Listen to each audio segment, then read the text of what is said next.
Hello friends, मैं study 91 channel से नितिन गुप्ता आप सबका बहुत बहुत स्वागत करता हूं। दोस्तों बहुत बहुत स्वागत है आपका हमारे चैनल में। और आज आ गया हूं मैं फिर से दोस्तों आपके सामने मॉडर्न हिस्ट्री की क्लास को लेकर के, जिसमें आज हम कवर करने वाले रामकृष्ण मिशन के बारे में। इसके पहले पुनर्जागरण काल को बहुत ही डीपली हम लोगों ने पढ़ा, अध्ययन किया। जो पहली बार विजिट कर रहे हैं उनको बताऊंगा कि आप हो गए हैं लेट। आपको जिस भी विषय की तैयारी करना, जल्दी से स्टडी 91 सर्च करिए, आ जाइए हमारे प्लेलिस्ट में और डिटेल से हर एक विषय की क्लास यहाँ पे आप देख सकते हैं। तो आइए फटाफट अपनी क्लास को शुरू करते हैं। बट उसके पहले एक छोटा सा निवेदन आपसे दोस्तों, कि किसी तरह का एडवर्टीजमेंट आता है तो हाथ जोड़कर विनम्र निवेदन है मेरे भाई और मेरी बहन, प्लीज उसको पूरा देखा करिए, उसको स्किप मत करिए। देखिए सीधे सीधे कहता हूं, उसी से दो पैसे की इनकम होनी यार, तो प्लीज यार, आप नहीं चाहते आपके सर थोड़े से हाई फाई लगे, स्मार्ट लगे, ठीक है, तो थोड़ा सा आपका इतना करना पड़ेगा आपको, ठीक है, और बाकी सब ठीक ठाक है। चलिए आइए स्टार्ट करते हैं अपने टॉपिक को। तो दोस्तों अगर आपको पढ़ना है रामकृष्ण मिशन, तो आपको जानना होगा 3 पॉइंट्स को। कौन कौन से वो 3 पॉइंट? एक तो ये रामकृष्ण मिशन बना क्यों, दूसरा ये रामकृष्ण मिशन किसके नाम पर बना, भाई ये रामकृष्ण मिशन थे कौन, और तीसरा कि रामकृष्ण मिशन की स्थापना किसने की। ये 3 पॉइंट आपको पढ़ने हैं मोटी मोटा। अगर इतना आपने पढ़ लिया तो पूरा टॉपिक आप कंट्रोल कर ले जाएंगे, अच्छे से समझ ले जाएंगे, और आगे एग्जाम में जो भी प्रश्न बनेंगे वो सब आप लोग कर ले जाएंगे। तो आइए स्टार्ट करते हैं अपने टॉपिक को। दोस्तों रामकृष्ण मिशन की स्थापना किए थे स्वामी विवेकानंद जी। किसने किया था? स्वामी विवेकानंद। अब स्वामी विवेकानंद जी के बारे में तो हर कोई जानता होगा, बट इनके बारे में थोड़ा देर बाद में पढ़ाऊंगा आपको, ठीक है, अभी डिटेल में भी पढ़ाऊंगा। तो स्वामी विवेकानंद जी जब ये लौटे थे अमेरिका के प्रवास से, कहां से लौटे थे? अमेरिका के प्रवास से लौटे थे। उसके बाद ही इन्होंने 1897 में इस रामकृष्ण मिशन की स्थापना किया था। कब किया था? 1897 में। 1896 में दोस्तों पहली बार ओलंपिक खेला गया था, याद है ना? पहली बार जो है उसी समय में आपका क्या गाया गया था? वंदे मातरम भी गाया गया था। तो ये सारे प्रश्न भी आप याद रखिए। तो 1897 में स्वामी विवेकानंद जी ने रामकृष्ण मिशन की स्थापना किया। और कहां पे स्थापना किया? तो याद रखिए कलकत्ता में। लेकिन यार कलकत्ता तो बहुत बड़ा है, तो कलकत्ता में कहां पर किया? तो बारानगर एक जगह है दोस्तों। कौन सा? बारानगर। उस बारानगर नामक जगह पर रामकृष्ण मिशन की स्थापना होती है। हालांकि बाद में इसका मुख्यालय जो था वो शिफ्ट करके कहां रख दिया गया? बेलूर। ये भी जगह जो है कलकत्ता में पड़ता है दोस्तों, बेलूर, ठीक है। बेलूर मठ बड़ा फेमस मठ हो गया अब, ठीक है, रामकृष्ण मिशन का। तो याद रखिए स्वामी विवेकानंद जी ने इसकी स्थापना किया था। एक बात तो ये होगा। दूसरा, ये रामकृष्ण मिशन और जो भी सोसाइटी उस जमाने के थे या उसके पहले की भी थे, उनसे कैसे अलग था। दोस्तों जब मैं इसके बारे में पढ़ा ना, तो बहुत सारे फैक्ट देखा, मोटी मोटा जो मुझे बात समझ में आया ना, वो ये समझ में आया कि ये अन्य सोसाइटी से बिल्कुल अलग था। क्यों?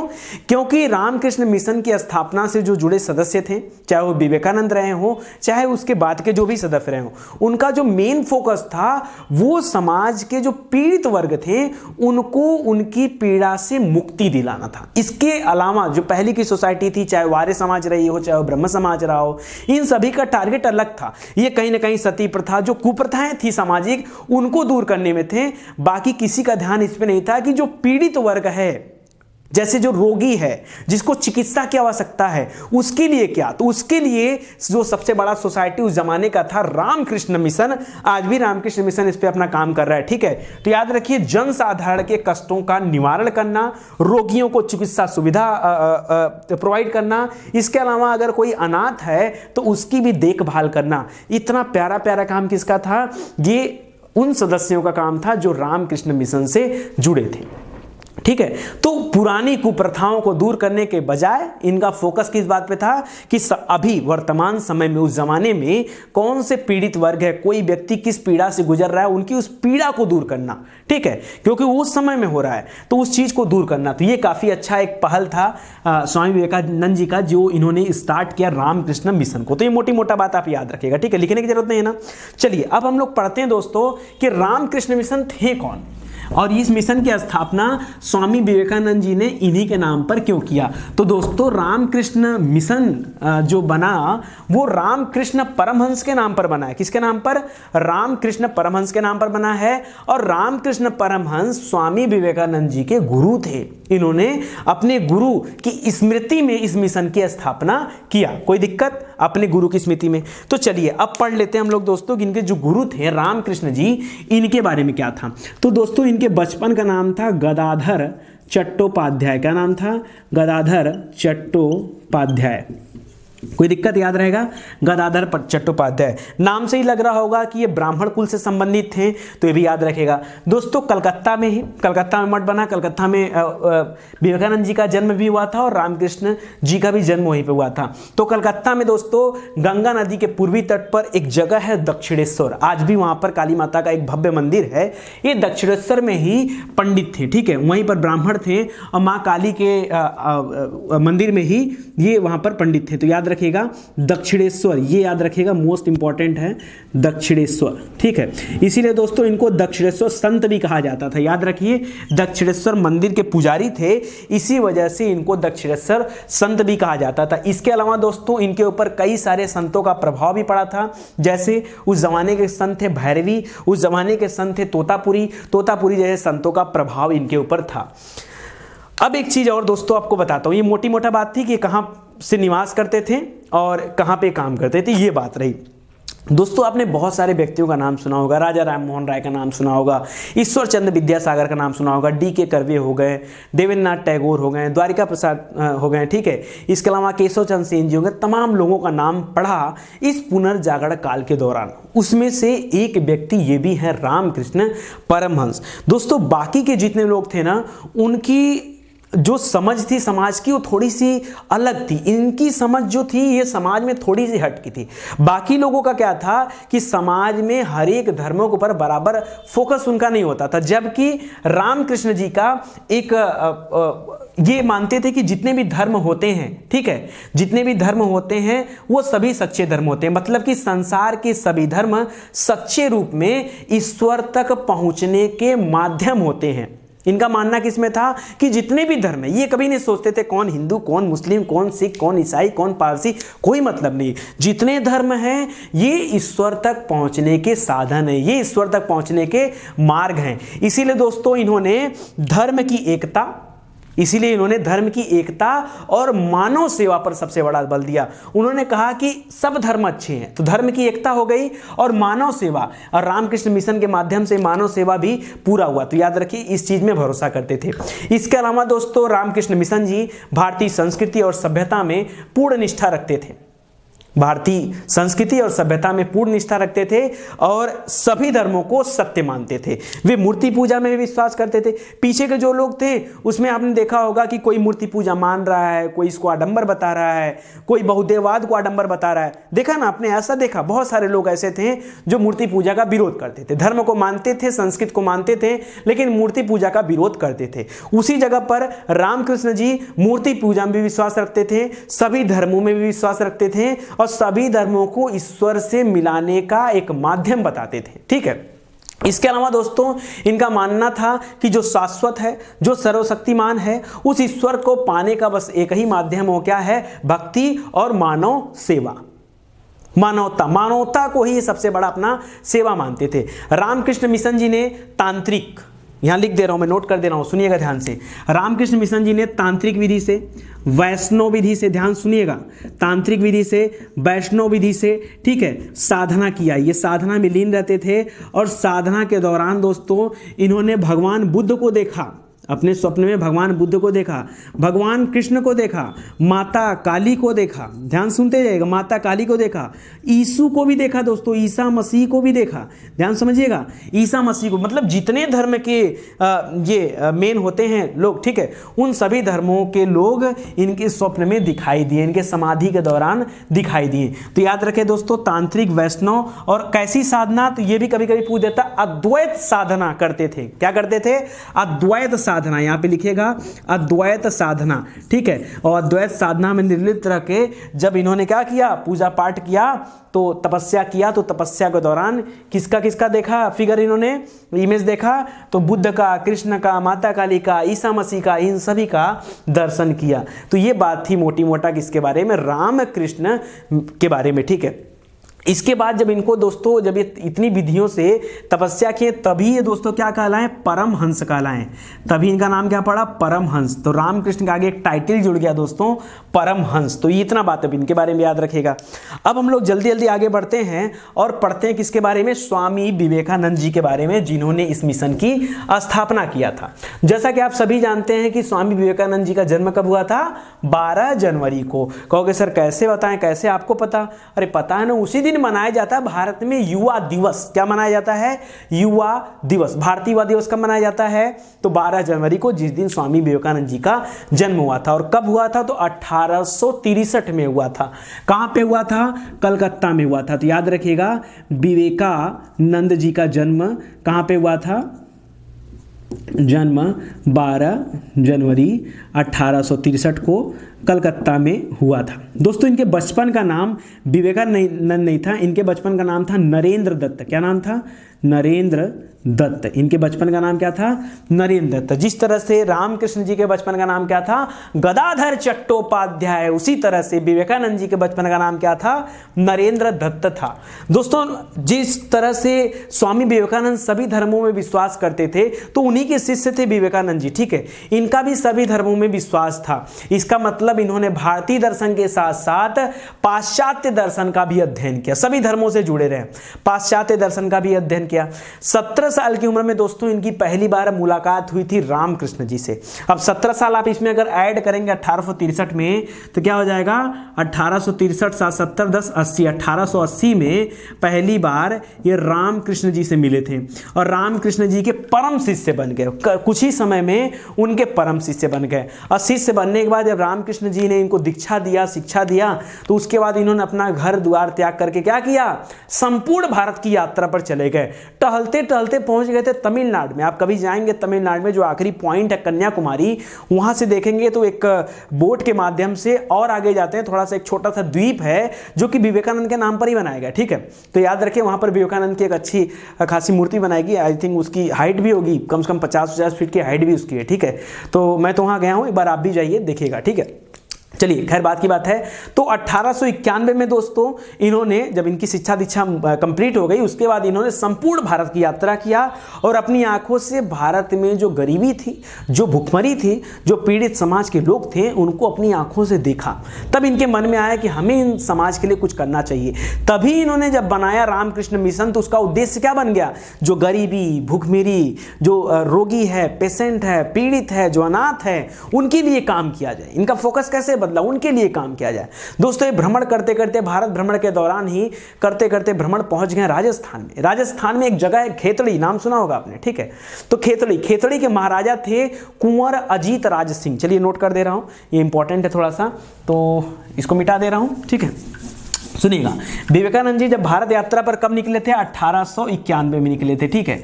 चलिए 91 में निकले और ये पहुंच गए कहां पर, राजस्थान। कुछ समय बाद पहुंचे राजस्थान में, खेतड़ी पहुंचे, ठीक है। खेतड़ी के जो महाराजा थे उनका क्या नाम था, महाराजा कुंवर अजीत राज सिंह, ठीक है।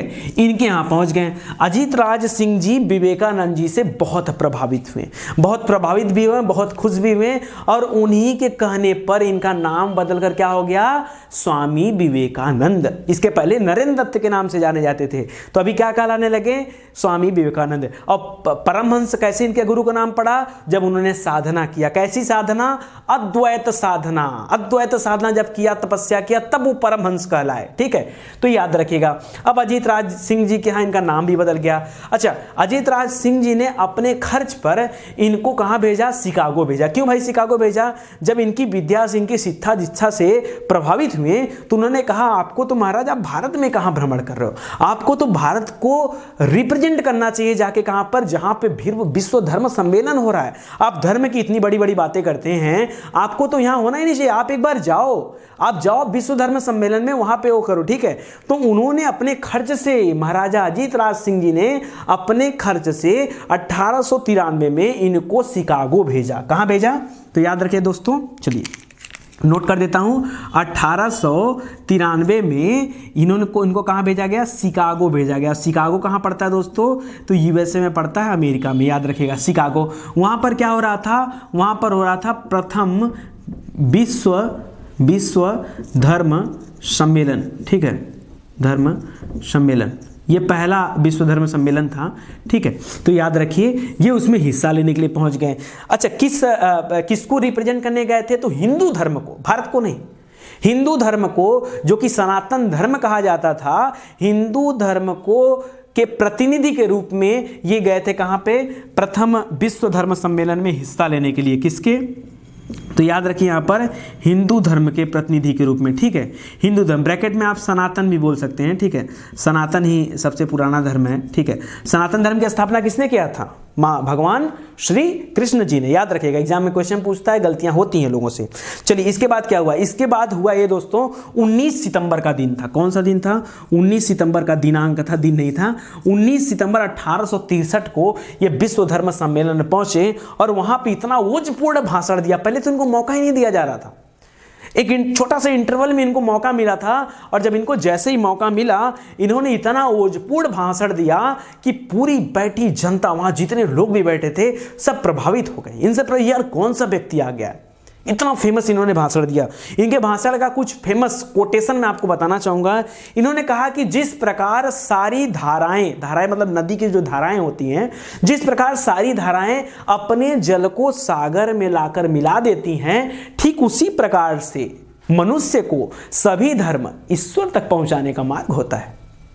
क्या समझ रहे हैं, और इनके गुरु भी यही बताते थे कि सभी धर्म क्या है, ईश्वर तक पहुंचने का माध्यम है, मार्ग है। तो इन्होंने उसी बात को यहाँ रिप्रेजेंट किया। वहाँ की एक बहुत बड़ी पत्रिका थी न्यूयॉर्क हेराल्ड। क्या पत्रिका, यहाँ पे लिख रहा हूँ, सुनिए ध्यान से, क्या पत्रिका थी, न्यूयॉर्क हेराल्ड, ठीक है, न्यूयॉर्क हेराल्ड। दोस्तों नोट करने की बहुत ज़्यादा परेशानी मत होइए, जैसे ही आपका चैप्टर कंप्लीट होता है, चैप्टर मतलब कि पूरा आधुनिक इतिहास कंप्लीट होगा, मैं इसका नोट्स बना करके वेबसाइट पे डाल दूंगा और उसको आप लोग ले लीजिएगा, वहां से डायरेक्ट आप दिख लीजिएगा, ठीक है, याद भी हो जाएगा आपको। तो सुनिए, न्यूयॉर्क हेराल्ड में क्या लिखा गया इनके बारे में, अगले दिन प्रकाशित हुआ न्यूयॉर्क हेराल्ड, उसमें लिखा था कि निश्चित रूप से विवेकानंद विश्व धर्म संसद के सबसे महत्वपूर्ण व्यक्ति हैं। उनको सुनने के बाद हम अनुभव करते हैं कि ऐसे ज्ञान संपन्न देश भारत में हम अपने प्रतिनिधि को भेजते हैं, हमारी कितनी बड़ी मूर्खता है, ये हमारी कितनी बड़ी मूर्खता है। ऐसा कहां छपा था, इस न्यूयॉर्क हेराल्ड में छपा। अगले दिन सोचो कि उनके देश, उनके बारे में जब उन्होंने भाषण दिया, उस भाषण को सुन करके लोगों को यह हुआ कि भाई जिस ज्ञान संपन्न देश में ऐसे ऐसे लोग रहते हों, वहां पे कोई दूसरा देश प्रचारक जाएगा, वहां पे अपने प्रचारक भेजना कितनी बड़ी मूर्खता है। दोस्तों उसी दौरान इन्होंने अपनी भविष्यवाणी भी दी थी कि एक दिन समस्त विश्व पर सर्वहारा वर्ग और दलित वर्ग का शासन होगा और इसकी शुरुआत रूस और चीन से होगी। ये भविष्यवाणी किसने किया था, तो स्वामी विवेकानंद जी ने किया था। लिखने की जरूरत है क्या, सुन लीजिए ना यार, ठीक है। क्यों इन्होंने कहा कि सर्वहारा वर्ग और दलित वर्ग का शासन होगा, आप देखो आगे चल के ब्रिटेन में क्या हुआ। फाइनल टाइम जो हमारा आज़ादी मिला, जब क्लीमेंट एटली की सरकार बनी, उस समय कौन सी पार्टी आई, लेबर पार्टी की सरकार बनी, बना कि नहीं। आप अमेरिका के देख लो, अमेरिका में जब क्रांति हुआ और वहाँ से रंग भेद वगैरह खत्म हुआ, तो वहाँ पे किसका शासन हुआ, दलित वर्ग का। समझ रहे हैं, हमारे यहाँ भी ऐसा होगा, सर्वहारा वर्ग जो दलित वर्ग है उसी का शासन होगा फाइनली। तो इसकी शुरुआत होगी रूस और चीन से, और इनकी भविष्यवाणी एकदम सच निकला। दोस्तों उस समय जब ये शिकागो गए थे, लगातार 3 वर्ष तक शिकागो में ही घूमते रहे। 1896 में इन्होंने न्यूयॉर्क में दोस्तों एक सोसाइटी की स्थापना किया, ठीक है। बताइए कौन सी सोसाइटी, किसको किसको याद है, एग्जाम में बहुत पूछता है इस सोसाइटी के बारे में। जब तक आप डिटेल नहीं पढ़ोगे तब तक आप कभी याद भी नहीं कर सकते हो कौन सी सोसाइटी किसके लिए बनाई जा रही है। तो याद रखिए 1896 में, देखिए 93 में गए थे, कब गए थे, 93 में गए थे, 3 साल बीत चुका था, ठीक है।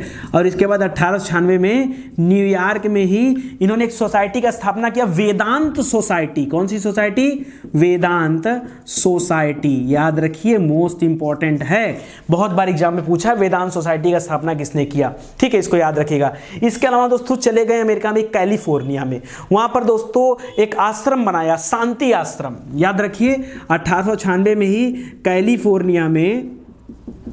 कैलिफोर्निया में इन्होंने किसकी स्थापना किया, शांति आश्रम की स्थापना किया। मोस्ट इंपॉर्टेंट, वेदांत सोसाइटी, शांति आश्रम, दो इनके हैं, तो याद रखिएगा दोस्तों। उसके बाद ये अमेरिका से निकल गए, कहां पर? ब्रिटेन निकल गए। वहां से अमेरिका से आ गए इंग्लैंड घूमा, फ्रांस घूमा, स्विट्जरलैंड घूमा, जर्मनी घूमा। इन सब की यात्रा करने के बाद 4 वर्षों के बाद कहां पहुंचे? भारत पहुंच गए।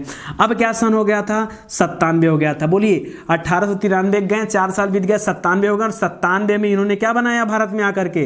रामकृष्ण मिशन की स्थापना किया। याद आया आपको? वही बेलूर वाला, हालांकि सबसे पहले बाराबर में बना था। तो ये हो गया। तो इसीलिए मैंने आपसे पहले कहा कि ये अमेरिका प्रवास से लौटने के बाद किया था। देखिए, उसका एक और हेड ऑफिस बनाया गया था दोस्तों अल्मोड़ा में।